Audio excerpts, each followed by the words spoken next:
পিতামাতার সাথে অসৎ আচরণ করে, দুনিয়াতে যারা পিতামাতার সাথে খারাপ আচরণ করে, দুনিয়াতে যারা পিতামাতার সাথে অসৎ আচরণ করে দিন অতিবাহিত করছে, এরা যদি সালাত আদায় করে তাও এরা আল্লাহর সন্তুষ্টি অর্জন করতে পারবে না।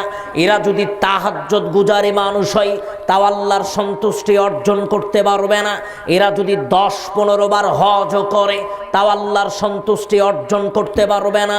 কারণ এরা তার পিতামাতার সাথে অসদাচরণ করে।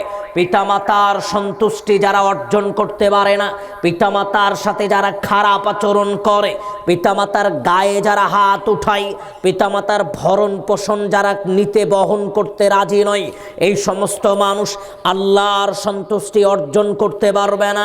ও আদম সন্তান, আন আব্দুল্লাহ ইবনে আমর রাদিয়াল্লাহু আনহু قال, আব্দুল্লাহ ইবনে আমর রাদিয়াল্লাহু আনহু বলছেন, রাসূল সাল্লাল্লাহু আলাইহি ওয়াসাল্লামকে জিজ্ঞেস করা হলো, ইয়া রাসূলুল্লাহ মা হাক্কুল ওয়ালিদাইনি আলা ওয়ালাদিহা। আল্লাহর নবী, এই দুনিয়াতে আল্লাহ সুবহানাহু ওয়া তাআলা কোন আমলটাকে সবচেয়ে বেশি ভালোবাসেন? কোন আমলকে আল্লাহ সবচেয়ে বেশি ভালোবাসেন? আল্লাহর নবী, এমন একটা আমলের কথা আপনি বলেন, এমন একটা ভালো কাজের কথা আপনি আমাকে বলেন, যেই ভালো কাজ, যে আমল আল্লাহ সুবহানাহু ওয়া তাআলা অনেক বেশি ভালোবাসেন, অনেক বেশি পছন্দ করেন। আল্লাহর নবী বললেন, শোনো, তোমার মায়ের সাথে সদাচরণ করো। প্রথম আল্লাহর নবী বললেন, আসসালাতু আলা ওয়াক্তিহা, সময় অনুযায়ী সালাত আদায় করা আল্লাহর নিকটে অতীব প্রিয় আমল, অতীব ভালো আমল। সালাতের সময় হয়ে গেছে, আল্লাহ সুবহানাহু ওয়া তাআলা ওই আমলটাকে বেশি ভালোবাসেন। যখনই সালাতের সময় হয়েছে তখনই আপনি সালাত আদায় করেন, ওই আমলটাকে আল্লাহ সুবহানাহু ওয়া তাআলা সবচেয়ে বেশি ভালোবাসেন, পছন্দ করেন। তারপরে আল্লাহর নবীকে জিজ্ঞেস করা হলো, সুম্মা আইয়ু, আল্লাহর নবী এরপরে কোন আমলকে আল্লাহ সুবহানাহু ওয়া তাআলা বেশি ভালোবাসেন, পছন্দ করেন? আল্লাহর নবী বললেন, বিররুল ওয়ালিদাইন, পিতামাতার সাথে সদাচরণ করা, পিতামাতার সাথে ভালো আচরণ করা আল্লাহ সুবহানাহু ওয়া তাআলার নিকটে অতীব প্রিয় আমল, অতীব ভালো আমল।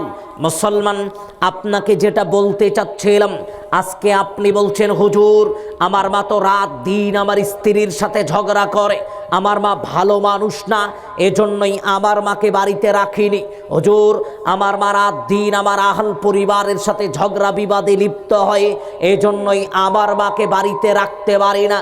ও মুসলমান, আপনাকে লক্ষ্য করেই বলছিলাম, আল্লাহর নবী বললেন, এই দুনিয়াতে যে আমলটাকে আল্লাহ সবচেয়ে বেশি ভালোবাসেন, সবচেয়ে বেশি পছন্দ করেন, ওই আমলটা হচ্ছে প্রথমত সময় অনুযায়ী সালাত আদায় করা, তারপরে পিতামাতার সাথে সদাচরণ করা, পিতামাতার সাথে ভালো আচরণ করা।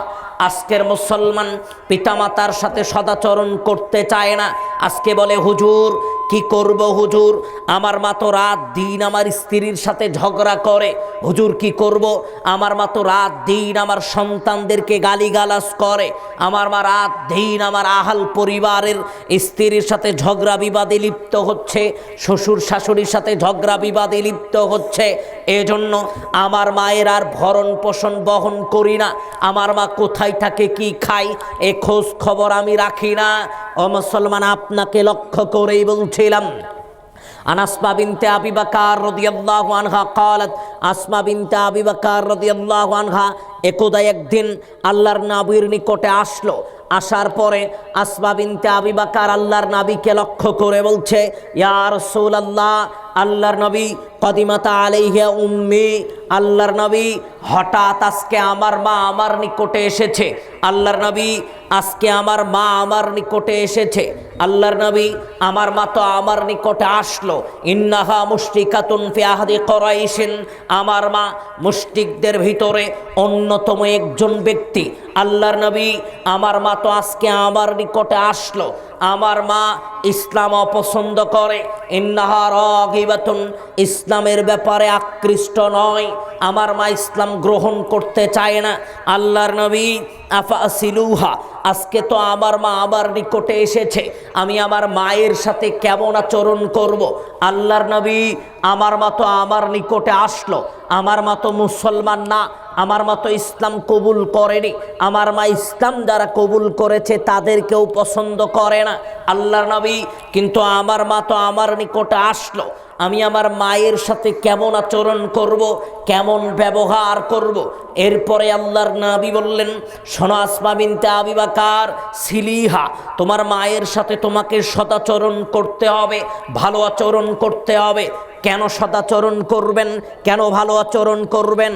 ও ভাইজান, আপনি যতই বলেন হুজুর আমার মায়ের মুখ খারাপ, আপনি যতই বলেন হুজুর আমার মা ঝগড়াটে মানুষ, আপনি যতই বলেন হুজুর আমার মায়ের চলাফেরা ভালো না, এই জন্যই আমি আমার মায়ের সাথে থাকি না, তার খোঁজ খবর রাখি না। ও মুসলমান, আপনাকে লক্ষ্য করে এই ঘটনাটা বলছিলাম। আসমা বিনতে আবি বকর বললেন, আল্লাহর নবী আমার মা তো ইসলাম পছন্দই করে না, এখন আমি আমার মায়ের সাথে কেমন আচরণ করব? ক্বালা রাসূলুল্লাহ সাল্লাল্লাহু আলাইহি ওয়াসাল্লাম, রাসূল সাল্লাল্লাহু আলাইহি ওয়াসাল্লাম বলছেন, সিলিহা সিলিহা, তোমার মায়ের সাথে তোমাকে সদাচরণ করতে হবে, ভালো আচরণ করতে হবে। তার মানে আপনার মা যতই খারাপ হোক, আপনার মা যতই নিকৃষ্ট চরিত্রের মানুষ হোক, আপনার মা যতই নিম্ন শ্রেণীর মানুষ হোক, উনি আপনার জন্মদাতা মা, এজন্যই তার সাথে আপনাকে ভালো আচরণ করতে হবে। ও মুসলমান, আজকে মায়ের ঋণ কি দিয়ে শোধ করবে মুসলমান? দুনিয়াতে আমার জানা নাই। আদম সন্তান সুদূর ইয়ামিন থেকে একজন ব্যক্তি তার মাকে কাঁধে করে নিয়ে হজ কার্য সম্পাদন করতে এসেছে। এবার ইবনে ওমর রাদিয়াল্লাহু আনহুকে লক্ষ্য করে ওই ব্যক্তি বলছে, ওহে ইবনে ওমর, আমি আমার মাকে সুদূর ইয়ামিন থেকে কাঁধে করে নিয়ে এসেছি। ইবনে ওমর হজ কার্য সম্পাদন করেছি, আমার মাকে কাঁধ থেকে নামাইনি। ওহে ইবনে ওমর, আতারানি আন্নি জাযাইতুহা, আমার মাকে এত দূর হেঁটে নিয়ে আসলাম, আমার মাকে কাঁধে করে নিয়ে হজ করলাম। ওহে ইবনে ওমর, আতারানি আন্নি জাযাইতুহা, আমি কি আমার মায়ের কোনো ঋণ শোধ করতে পারলাম? এবার ইবনে ওমর রাদিয়াল্লাহু আনহু বলছেন, ও আদম সন্তান শোনো, মাকে কাঁধ থেকে নামাওনি, কাঁধে করে হজ কার্য সম্পাদন করেছ, কাঁধে করে নিয়ে দূর দূরান্ত থেকে হেঁটে এসেছ। শোনো আদম সন্তান, আতারানি আন্নি জাযাইতুহা, তুমি যে জিজ্ঞেস করলে তোমার মায়ের কোনো ঋণ শোধ হয়েছে কিনা, শোনো, তোমার মা 10 মাস 10 দিন তোমাকে গর্ভে ধারণ করেছে, এর যে কষ্ট এগুলো পরেই থাকলো। দুনিয়াতে জন্মগ্রহণ করেছ, তারপরে যে লালিত পালিত করার কষ্ট এগুলো পরেই থাকলো। তুমি যেদিন জন্মগ্রহণ করো, দুনিয়াতে ভূমিষ্ঠ হও, তোমার জন্মের সাথে সাথেই তোমার মা একটা নিঃশ্বাস ফেলেছিল। আদম সন্তান শোনো, নিঃশ্বাসের সমপরিমাণ ঋণও তুমি শোধ করতে পারোনি। কি দিয়ে মানুষ তার মায়ের ঋণ শোধ করবে? কি দিয়ে মানুষ তার পিতামাতার ঋণ শোধ করবে?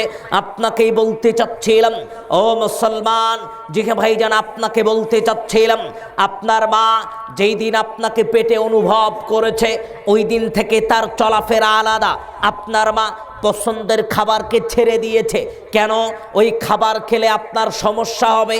আপনার মা আর কোনো দিন ওই খাবার মুখে উঠায়নি। আপনার মা ডান কাত হয়ে ঘুমিয়েছে, ঘুমাতে পারেনি, বাম কাত হয়েছে, ঘুমাতে পারেনি, আবার ডান কাত হয়েছে, ঘুমাতে পারেনি, বিছানায় উঠে বসে থেকেছে, পেটে লাথি দিয়েছেন, মা উঠে হাঁটাচলা করেছে, সারা রাত কাটিয়ে দিয়েছে, মা বিছানায় পিঠ ঠেকাতে পারেনি। কত রাত্রি চলে যায়, মা ঘুমাতে পারে না, মা অজস্র অগণিত ব্যথা নিয়েও মা রাত্রিবেলা নয়, দিনের বেলা নয়, মা আপনাকে যত্ন করার জন্য আপ্রাণ প্রচেষ্টা চালাচ্ছে। ও মুসলমান, মা স্বস্তির সাথে প্রস্রাব পায়খানায় যেতে পারেনি, মা স্বস্তির সাথে উঠা বসা করতে পারেনি। আপনি যতদিন তার পেটে ছিলেন, দুনিয়াতে ভূমিষ্ঠ হলেন, জন্মগ্রহণ করলেন, প্রচণ্ড শীতের মধ্যে আপনি বিছানায় তার কোলে প্রস্রাব করে দিয়েছেন, মা কখনো বিরক্তি বোধ করেনি, কাপড় চেঞ্জ করে দিয়েছে।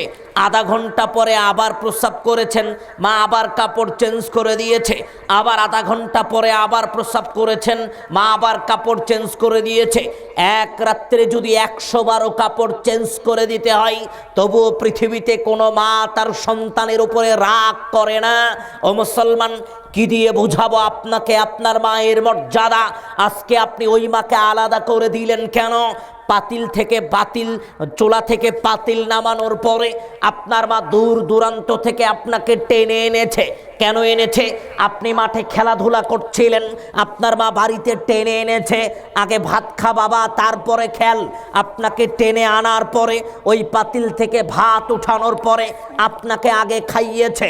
আপনাকে খাওয়ানোর পরে, আপনার পিতাকে খাওয়ানোর পরে 2-4টা ভাত যদি পাতিলে থেকে যায়, তারপরে মা তার পেটে ঢুকিয়েছে।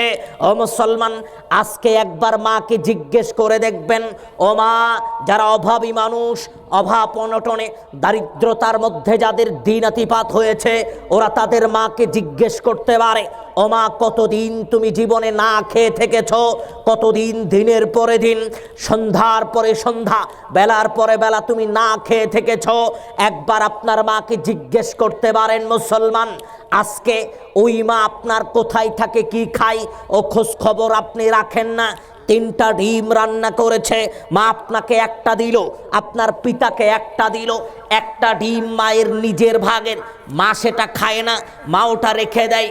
কিছুক্ষণ পরে সন্তান আসবে, আবার খেতে চাইবে, মা ওই ডিমটাই সন্তানের প্লেটে দিয়ে দেয়। কি দিয়ে বোঝাবো মুসলমান? আজকে আপনি মাকে পর করে দিলেন কেন? ও আদম সন্তান, আজকে বাড়ি থেকে বেরিয়ে গেছেন, মায়ের সাথে অনেক খারাপ আচরণ করেছেন, বাড়ি থেকে বেরিয়ে গেছেন, মা গেটের দিকে তাকিয়ে আছে। আমার সন্তান তো সন্ধ্যার আগেই বাড়িতে আসে। যখনই সন্ধ্যা পার হয়ে গেছে, আপনার মা দৌড়ে আপনার স্ত্রীর নিকটে এসেছে, আপনার সন্তানের নিকটে এসেছে, এসে জিজ্ঞেস করছে, একটু খোঁজ খবর নাও তো দেখি, একটু ফোন করো তো দেখি আমার বাবা কোথায় আছে। ফোন করে বলা হচ্ছে, আপনি বলছেন রাত হবে, আপনার মা দরজার দিকে তাকিয়ে আছে।